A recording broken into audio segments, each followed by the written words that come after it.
नमस्कार दोस्तों, कैसे हैं आप लोग? आज मैं डिस्कशन करने वाला हूँ टाटा मोटर्स के बारे में, क्यों मुझे बहुत दिनों से कमेंट्स भी आ रहा था और मैं इंतज़ार भी कर रहा था कि कब क्वार्टर 4 का रिज़ल्ट आए और उसके ऊपर मैं एक ज़रूर डिटेल्स वीडियो आपके साथ शेयर करूँगा। क्योंकि जिस तरीके से शेयर में बिग फॉल देखने को मिला है, अराउंड 50% से भी ज़्यादा क्रैश हो गया था। अभी करंटली 40% के आसपास करेक्शन में चल रहा है, मतलब 40% आसपास क्रैश अभी भी है। तो क्या इस लेवल को रिकवरी कर पाएगा?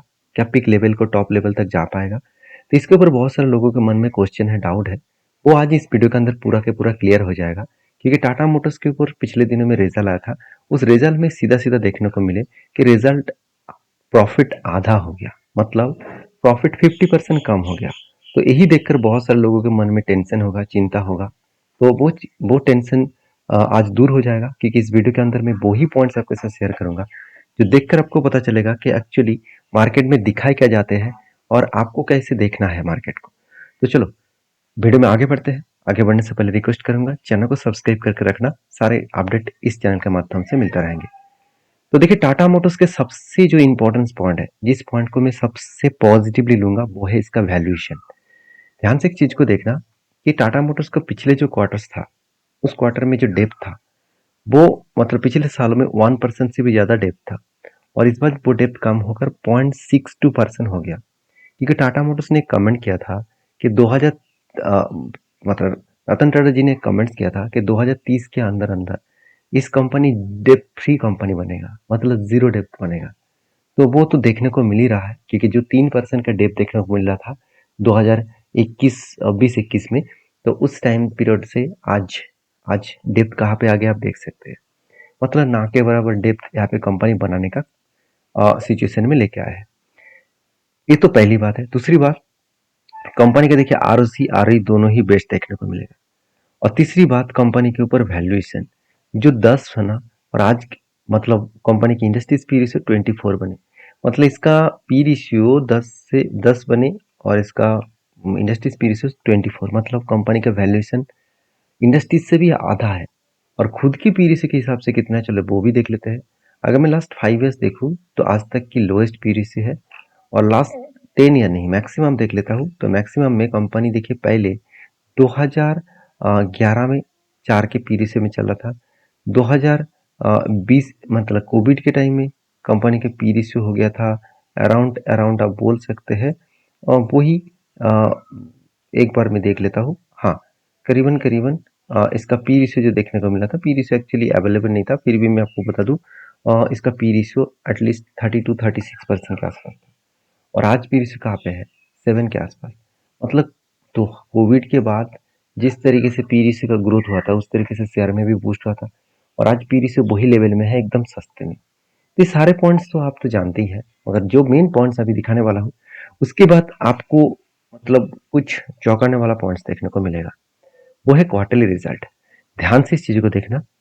जो पॉइंट आज मैं आपके साथ शेयर करूंगा, वो पॉइंट देखने के बाद आपको मार्केट के जो नजरिया है वो चेंज हो जाएगा। जैसे देखिए, कंपनी इस बार मार्च क्वार्टर का रिजल्ट पब्लिश किया, और अब ध्यान से देखेंगे जो जितने सारे क्वार्टर्स का रिजल्ट और डेटा यहाँ पे देखने को मिले, वो डेटा के बेसिस में कंपनी के ऊपर सबसे हाईएस्ट सेल्स इस बार देखने को मिला। देखिए, 1,19,500 करोड़, जो आज तक की सबसे हाईएस्ट सेल्स है। जो पिछले क्वार्टर्स में भी कितना बना था, पिछले सालों में 1,19,000, और पिछले क्वार्टर्स में 1,12,000। तो इसका मतलब बहुत बड़ा डिफरेंस बना, मतलब पिछले क्वार्टर से और पिछले सालों से भी अच्छा खासा सेल्स का इंक्रीज हुआ। तो सोचिए, आज तक कंपनी का सेल्स इतना ज़्यादा इंक्रीजिंग नहीं हुआ था। अभी एक्सपेंस देखिए, एक्सपेंस भी कंपनी का, चलो एक्सपेंस भी थोड़ा सा ज़्यादा हुआ, कोई बात नहीं। कंपनी के एक्स्ट्रा बेनिफिट कहाँ पे मिला, देखिए, कंपनी के आधा जो इनकम है, उस आधा इनकम में पिछले साल में आधा इनकम ज़्यादा था, और इस बार आधा इनकम कितना है, कम हुआ है। कोई बात नहीं। कंपनी के मेन पॉइंट्स देख लीजिए। इंटरेस्ट कितना था, 1600 करोड़। पहले कितना था, 2400 2600, मतलब पैसा जितना आ रहा था सेल्स और एक्सपेंस को मिटाकर, सारे पैसे खर्चे में चले जा रहे थे, मतलब एक्सपेंस में चले जा रहे थे, सॉरी इंटरेस्ट में चले जा रहे थे। तो आज वो इंटरेस्ट कहाँ पे आ गया, जस्ट 1000 करोड़, मतलब सबसे लोएस्ट इंटरेस्ट देना पड़ा। मतलब आज तक की जो 10 साल की जो डेटा है, उस डेटा बता रहा है कि कंपनी आज तक की सबसे लोएस्ट इंटरेस्ट यहाँ पे पेमेंट किया।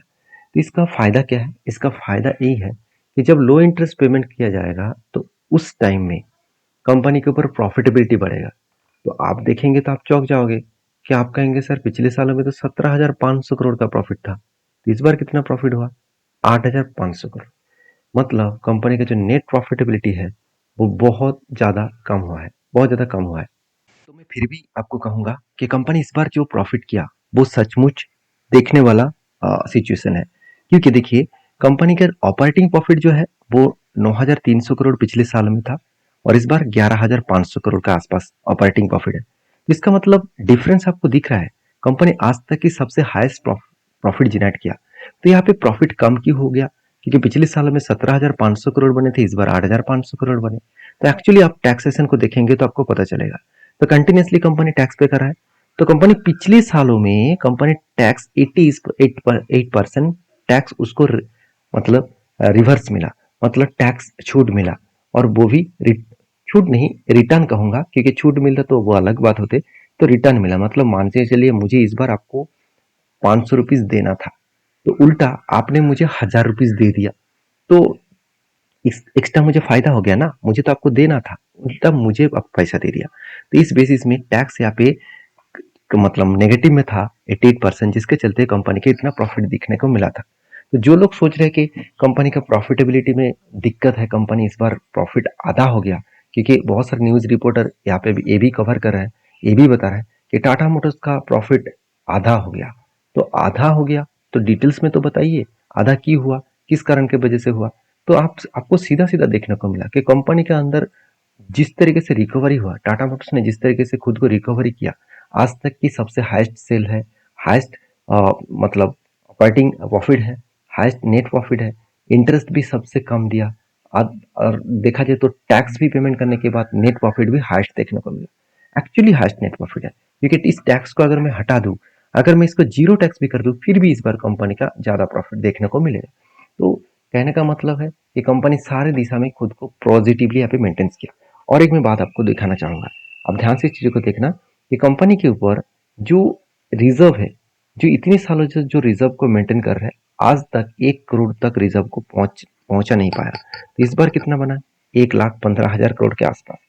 तो रिजर्व तो बढ़े, और देखा जाए तो कंपनी के जो कर्जा, जो कंपनी ने कमेंट्स किया था कि 2030 के अंदर अंदर कंपनी जीरो डेब्ट बनेगा, मतलब 1 रुपए भी कर्जा नहीं होगा।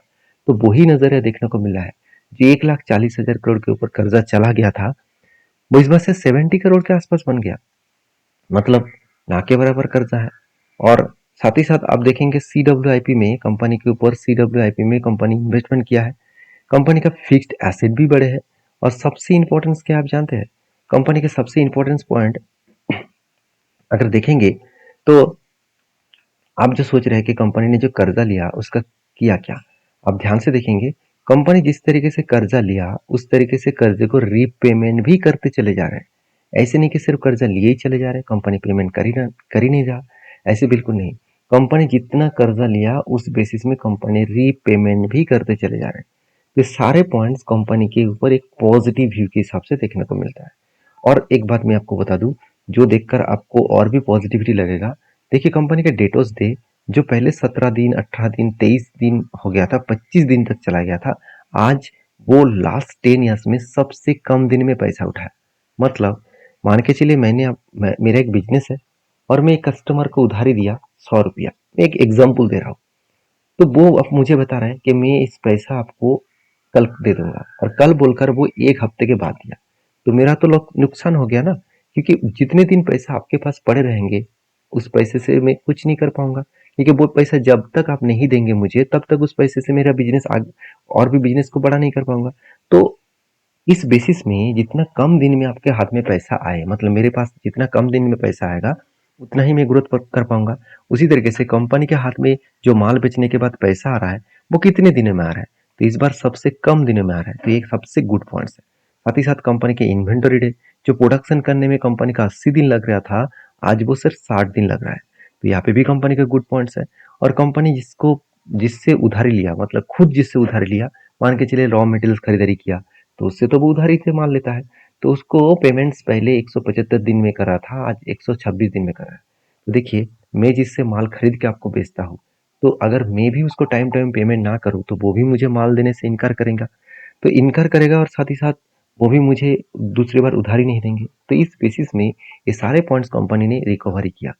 और आपको जो लग रहा है कि चलो कंपनी के शेयर होल्डर में एफएस ने माल बेच दिया, डीएस ने कुछ क्वांटिटी खरीद लिया, तो बराबर हो गया ना। एक ने माल बेचा, दूसरे ने खरीदारी किया, तो इसमें तो कोई फर्क नहीं दिखा। तो सारे पॉइंट्स पॉजिटिव है। अभी मुझे एक पॉइंट्स और भी आपको साथ शेयर करना है, वो है चार्ट।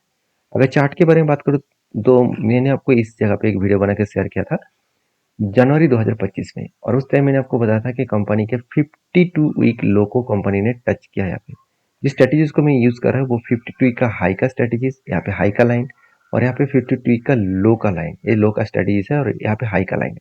तो जब हाई से शेयर नीचे आकर लो को टच करेगा तब यहाँ पे डिसीजन पॉजिटिव बनेगा, और वहां से लेकर जब पीक लेवल तक जाएगा तो वहां पे मेरा पोजीशन कट होगा। तो देखिए, ये मैं आपको ये नहीं बता रहा कि चलो आप भी जाकर कल ही इस तरीके से स्ट्रैटेजीज की यूज करें, तो आप बैक टेस्टिंग करके देखिए। क्योंकि मैं आपको हमेशा बोलता हूँ कि स्ट्रैटेजीज में कितना दम है, उससे ज्यादा दम है उस कंपनी के फाइनेंशियल के ऊपर। अगर फाइनेंशियल ठीक है, फंडामेंटल्स ठीक है, तो उस कंपनी के ऊपर अगर टेक्निकल आपको सपोर्ट कर रहा है तो मेरे हिसाब से बड़ी अपॉर्चुनिटी है। तो मैं आपको हमेशा कहा हूं कि रेजा लाने से पहले कोई अगर शेयर अगर भाग रहा है तो सोचना उसका रिजल्ट अच्छा होगा। तो आपको लग रहा होगा तो बेकार है, मगर आपको मैंने डिटेल्स में समझाया कि रिजल्ट एक्चुअली इस बार सबसे हाईएस्ट एंड बेस्ट है। तो मेरे हिसाब से एक पॉजिटिव व्यू आपको देखने को मिला। और एक चीज मैं आपको यहाँ पे दिखाना चाहूंगा, पिछले दिनों में जब रिजल्ट आया था, मैं पिछले दिनों का डेटा दिखा रहा हूँ। देखिए, मैं अगर 1 मिनट का चार्ट ओपन करूँ तो ध्यान से देखना, पिछले दिनों में जो डेटा था उस डेटा के अकॉर्डिंग मैं एक बार इस स्ट्रेटजीज को मैं हाइड कर रहा हूँ तो आपको देखने में आसानी होगा। देखिए, पिछले दिनों में जब रिजल्ट आया था, रिजल्ट आने के बाद ही शेयर में एक बिग फॉल देखने को मिला। अराउंड अराउंड 3-3.5% के आसपास क्रैश हो गया था। तो क्रैश तो हो गया, तो ये बात तो सही है, मगर उसके बाद क्या हुआ देखिए, ध्यान से देखना। मैं अगर लोअर साइड को एक बार मार्किंग कर लूँ तो क्या उसके बाद उस लेवल तक, पूरा दिन में उस लेवल तक आया? एक बार भी नहीं आया।